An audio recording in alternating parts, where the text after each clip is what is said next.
Bonjour et bienvenue sur cette nouvelle vidéo.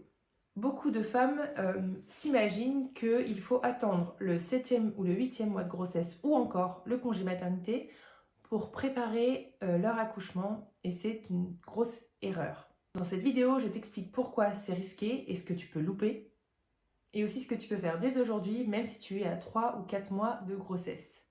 C'est parti. Donc déjà, pourquoi on a tendance à attendre? Eh bien en fait, on a tendance à attendre parce que dans ce qui nous est véhiculé au niveau de la société ou de notre culture, de nos amis, des histoires de la famille, etc., on a tendance à nous dire qu'il ne faut pas trop y penser, qu'il faut se laisser vivre pendant la grossesse, que c'est pas une maladie, mais quand même il faut s'adapter, et qu'il faut attendre du coup la fin de la grossesse, le congé maternité pour commencer à réfléchir à ce qu'on va vivre, etc., etc. Et puis, on nous fait croire que les cours de préparation à l'accouchement en fin de grossesse vont suffire pour se préparer à vivre cet accouchement, mais aussi à vivre son postpartum. Et puis ici, il y a le piège du quotidien, c'est-à-dire que on va avoir le train-train de la vie quotidienne, du boulot, des tâches, des amis, etc. Et puis, on va se faire embarquer dans tout ce qui est le plus, entre guillemets, important, ou en tout cas tout ce qui est dans notre quotidien, sans vraiment réaliser qu'on est enceinte, sans vraiment réaliser et prendre du temps sur cette grossesse. Et en fait, en quelque sorte, se réveiller au 7e, 8e mois, ou en tout cas au congé maternité en se disant, bah en fait, j'ai pas vu le temps passer, j'ai l'impression que j'ai pas profité, et maintenant il va falloir penser déjà à l'accouchement alors que j'ai même pas presque réalisé que j'étais enceinte.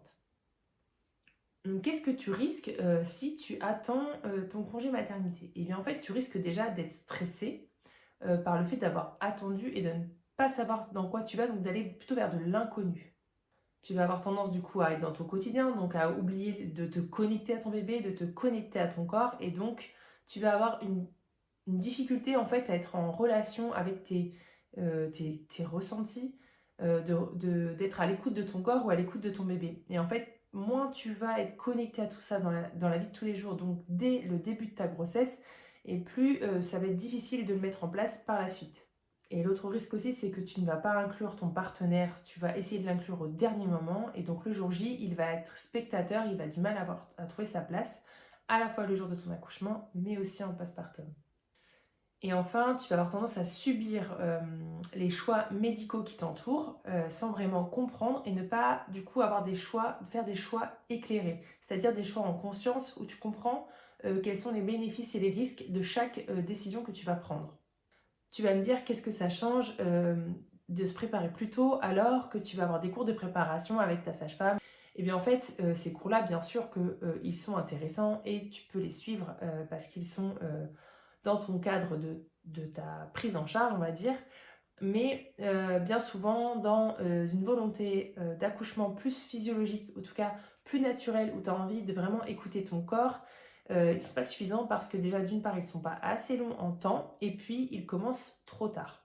Et donc, qu'est-ce que ça va changer si tu commences plus tôt? Eh bien, déjà, ça va changer le fait que tu vas déjà prendre conscience de ta grossesse, du coup, prendre plus de temps pour ta grossesse, un peu la nourrir, nourrir ton corps, parce que être enceinte, c'est pas forcément que regarder l'accouchement, c'est pas forcément attendre ce moment-là, c'est aussi nourrir ton bébé pendant que tu es enceinte, c'est aussi nourrir ton bébé. Ça veut pas dire que comment tu vas manger, mais aussi comment tu vas être dans ton état d'esprit, dans ton corps et dans ce que tu manges. Et en fait, tout ça, ça va avoir un impact sur ton accouchement, mais du coup, c'est à prendre en compte bien avant, je dirais même d'ailleurs en conception.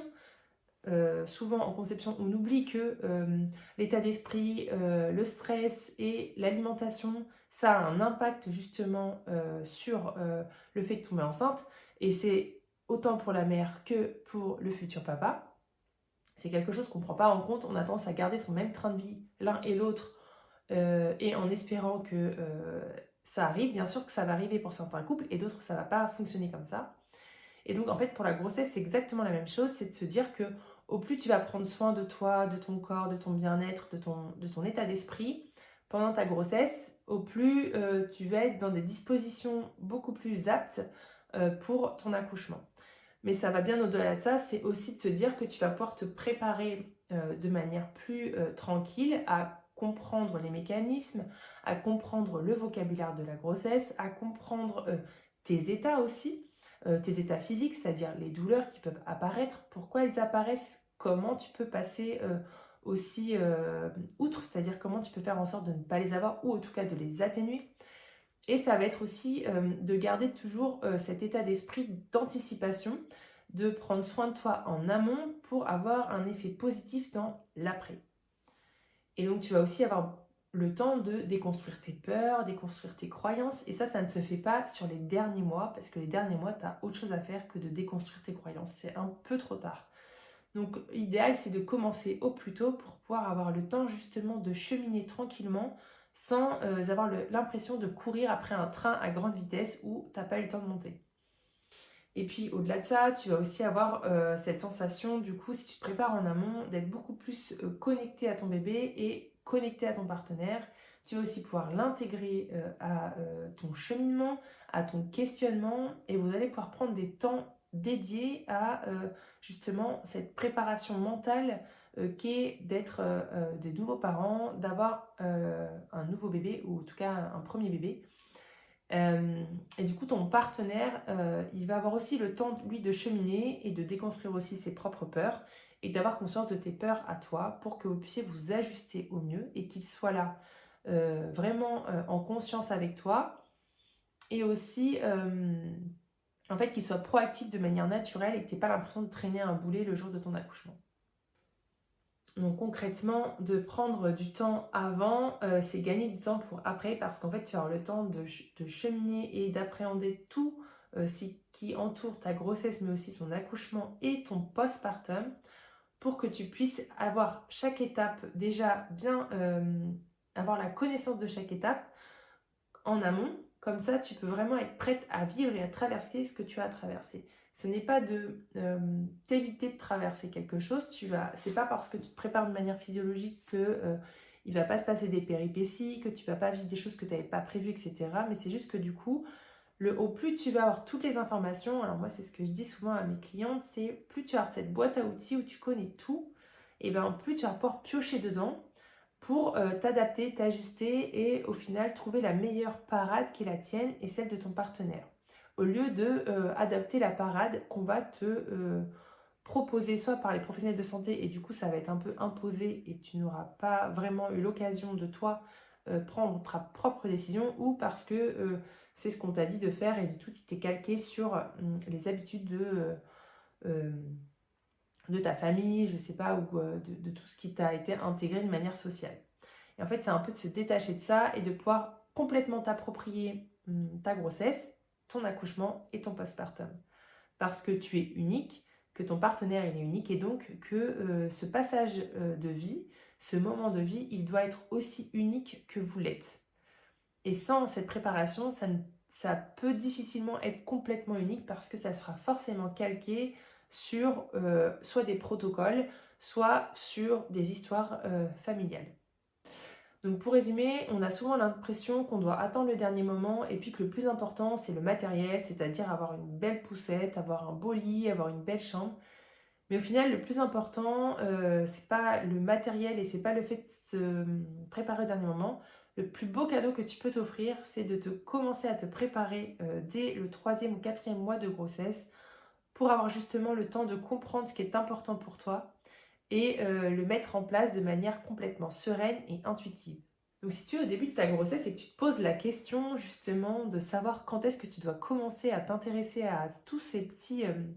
à tout ce monde de la maternité, de la grossesse, du postpartum ou de l'accouchement, eh bien la réponse c'est dès le 3-4e mois de grossesse, tu peux déjà commencer à t'intéresser. Ça peut te paraître difficile de te préparer très tôt dans ta grossesse parce que tu sens pas encore ton bébé bouger ou on t'a dit que c'était plus tard, etc. Mais ça, c'est des idées reçues. Tu n'as pas besoin de sentir ton bébé dans ton ventre pour commencer à te préparer justement à développer ton intuition et ta connexion avec lui. Avec l'accompagnement que j'ai créé Maternité Sereine, je t'aide justement à trouver les clés pour ta grossesse, ton accouchement et ton postpartum. Je te donne ta boîte à outils sur mesure et c'est à toi d'aller piocher dedans pour créer ta propre maternité. Tu es vraiment maître, vous êtes les maîtres de ce moment de vie et c'est à vous de prendre les décisions qui sont les meilleures pour vous. Pour finir, je te dirais que si tu prends déjà en main ta grossesse, si tu prends déjà en main ta maternité et ton autonomie à ce moment-là, ton postpartum, lorsque tu seras toute seule avec ton bébé, sera beaucoup plus facile. Tu seras beaucoup plus à même de prendre des décisions par toi-même que si tu n'as pas commencé à faire ce travail. Tu auras l'impression qu'on t'a lâché dans le grand bain et qu'on ne t'y a pas préparé. Donc te préparer dès le départ, c'est vraiment la clé pour une maternité sereine. J'espère que cette vidéo t'a plu. Tu peux bien sûr t'abonner à ma chaîne, t'abonner à mon compte Instagram et si tu veux plus de détails, je t'ai tout mis dans la description de cette vidéo. À bientôt!